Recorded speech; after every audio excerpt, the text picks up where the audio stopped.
जिंदगी बदल देने वाली प्रेरणादायक कहानियाँ। पंचतंत्र की कहानियाँ। बंदर और खरगोश की कहानी। बंदर और खरगोश की कहानी। एक बहुत ही बड़ा जंगल था जिसमें एक बंदर और खरगोश रहते थे। दोनों में आपस में बहुत गहरी दोस्ती थी और दोनों साथ मिलकर एक दूसरे से अपनी खुशी और गम बांटते थे। एक दिन दोनों खेल रहे थे कि तभी बंदर ने कहा, दोस्त खरगोश, आज कोई नया खेल खेलते हैं। इस पर खरगोश ने पूछा, बताओ कौन सा नया खेल खेलने का तुम्हारा मन है। बंदर ने कहा, आज हम दोनों आँख मिचौली खेलते हैं। बंदर की बात सुनकर खरगोश हंसा और कहने लगा, ठीक है खेलते हैं, बहुत मज़ा आएगा। जैसे ही ये दोनों इस खेल की शुरुआत करने वाले थे तभी उसकी नज़र जंगल के अन्य जानवरों पर पड़ी। वह सभी इधर उधर भाग रहे थे। बंदर अपनी फुर्ती दिखते हुए पास में भाग रही लोमड़ी से पूछा, अरे क्या हो रहा है ऐसा, जंगल के सब लोग क्यों भाग रहे हैं। लोमड़ी बोली, एक शिकारी जंगल में जानवरों को शिकार करने आया है, इसलिए सब जान बचाने के लिए भाग रहे हैं। तुम लोग भी जल्दी भागो वरना पकड़े जाओगे।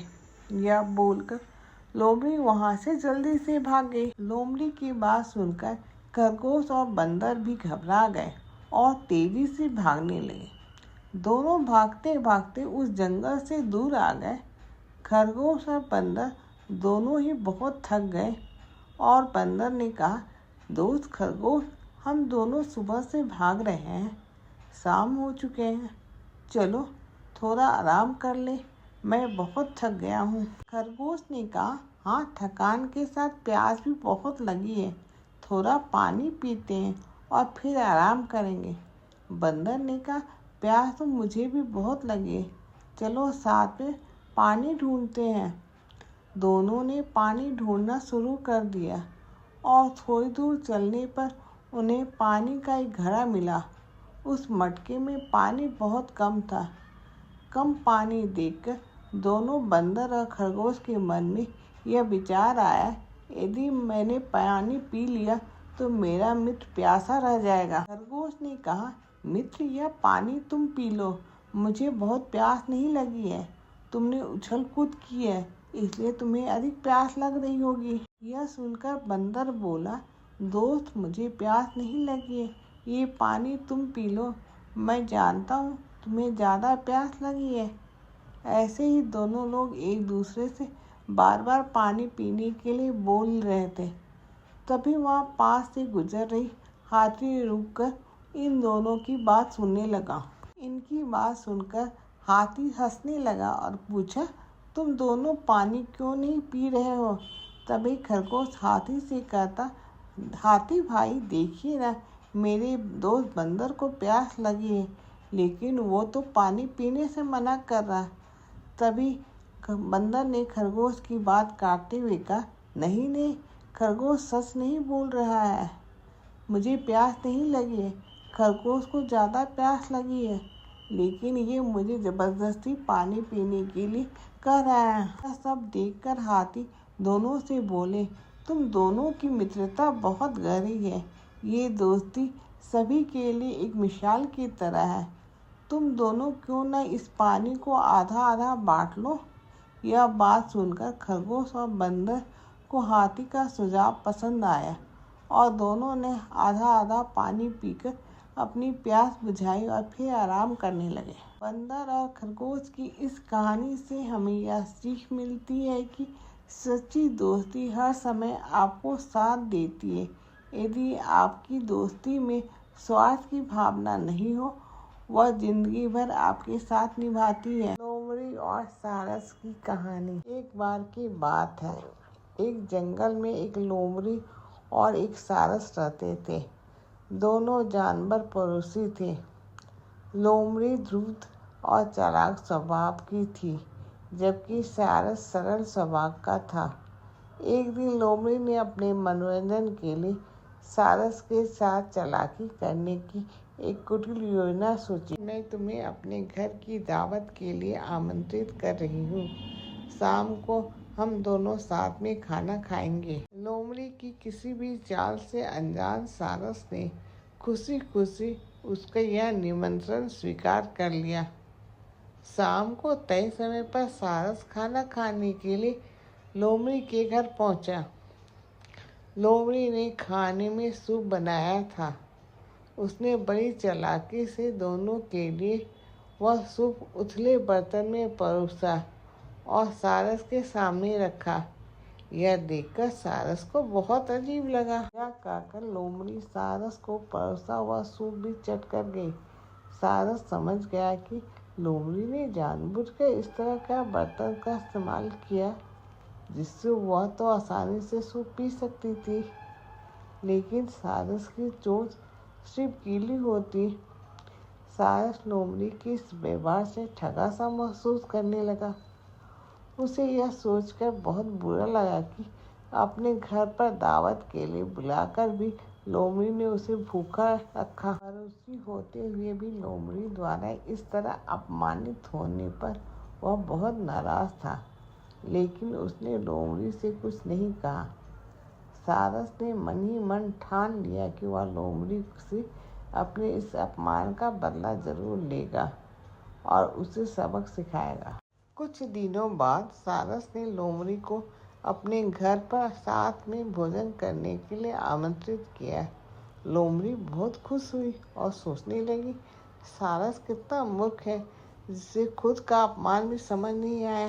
सारस ने लोमड़ी के सामने मछली की डिश परोसी, लेकिन इस बार सारस ने लोमड़ी की तरह चालाकी करते हुए खुद के हिसाब से बर्तन का इस्तेमाल किया था। उसने एक पतली गर्दन और छोटे मुंह वाले लंबे जार में डिश परोसी। सारस ने जार में चोंच डाली और स्वादिष्ट मछली का आनंद लेने लगा। सामने बैठी लोमड़ी उसका मुंह ताकती रह गई, क्योंकि उसे सिर्फ मछली की सुगंध ही मिल रही थी। वह जार से खाना खा ही नहीं सकती थी। भूख से बिलबिलाई लोमड़ी ने अपना आपा खो दिया और वह सारस को बुरा भला कहने लगी। सारस ने एकदम शांत रहकर उसे जवाब दिया, किसी को अपने पड़ोसियों के साथ तब तक चालाकी नहीं करनी चाहिए जब तक कि वो स्वयं किसी व्यवहार को सहन न कर सके। लोमड़ी समझ गई कि सारस ने उसे सबक सिखाने के लिए दावत पर बुलाया था। वह शर्मिंदा होकर और अपना सा मुंह लेकर घर को वापस लौट गई। लोमड़ी और सारस की कहानी से यह सीख मिलती है कि जो हमारे साथ जैसा बर्ताव करता है उसके साथ वैसा ही करना चाहिए, जैसे कि तैसा। यानी कोई आपके साथ बुरा करे तो उसे उसकी ही तरह से जवाब दे। वही अगर किसी ने आपके साथ अच्छा व्यवहार किया है तो उसे भूले नहीं और उसके साथ अच्छे से रहें। भूखी चिड़िया की कहानी। बहुत सालों पहले की बात है। घंटाघर में एक टीकू नाम की चिड़िया रहती थी। वो अपने माता पिता और 5 भाइयों के साथ वहाँ रहती थी। वो बहुत नाजुक सी प्यारी सी छोटी सी चिड़िया थी। उसके पंख बहुत कोमल थे। टीकू की माँ ने घंटाघर के ताल पर उसे चहकने का अभ्यास कराया था। घंटाघर से नज़दीक एक घर था जहाँ एक महिला रहती थी और उसे पक्षियों से बहुत प्यार और लगाव था। वो महिला रोजाना टीकू और उसके घर वाले के लिए रोटी का टुकड़ा डाला करती थी। एक बार वह महिला बीमार हो गई और बीमारी के चलते उसकी मौत हो गई। महिला के इस दुनिया से चले जाने से टीकू और उसका परिवार भूखा रहने लगा, क्योंकि उसका पूरा परिवार खाने के लिए उस महिला पर ही निर्भर था। अब ना तो टीकू के परिवार के पास खुद कुछ खाने को था, ना ही वे खुद अपने लिए खाना ढूंढ पाते थे। दिन भर दिन भूख से टीकू के परिवार की हालत खराब होने लगी।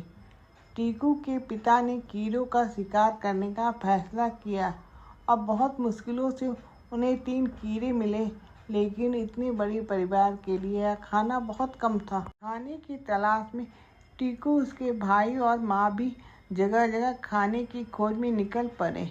एक घर की खिड़की के पास टीकू की माँ ने अपनी चोंच से उस खिड़की के पास जाकर खिड़की खोलना चाहा तो वहाँ से कुछ खाने को भी मिला, बल्कि उस मकान के मालिक ने गुस्से में आकर उस पर राख फेंक दी, जिससे टीकू की माँ, उसके भाई वो खुद खाकी रंग की हो गए। दूसरी ओर टीकू के पिता को खाने की खोज करते करते एक ऐसी जगह मिलती है जहाँ अधिक संख्या में कीड़े थे। पिता खुश थे क्योंकि अब उनके कई दिनों के खाने का प्रबंध हो गया था।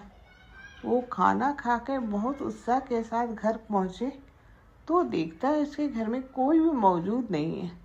यह देखकर वो बहुत परेशान उठे कि आखिर सब गए कहाँ। जब टीकू चिड़िया अपनी माँ और भाइयों के साथ घर वापस लौटी तो टीकू के पिता अपने परिवार के ही लोगों को नहीं पहचान पाए और टीकू के लाख समझाने के बाद वो भी नहीं माने और गुस्से से उन्हें वहाँ से निकल जाने के लिए कहा।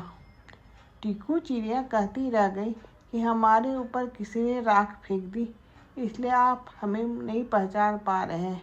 उसके पिता ने उनकी एक भी ना सुनी। पिता को समझा कर वह सब निराश हो चुके, हार मान चुके थे, लेकिन टीकू चिड़िया ने हार नहीं मानी।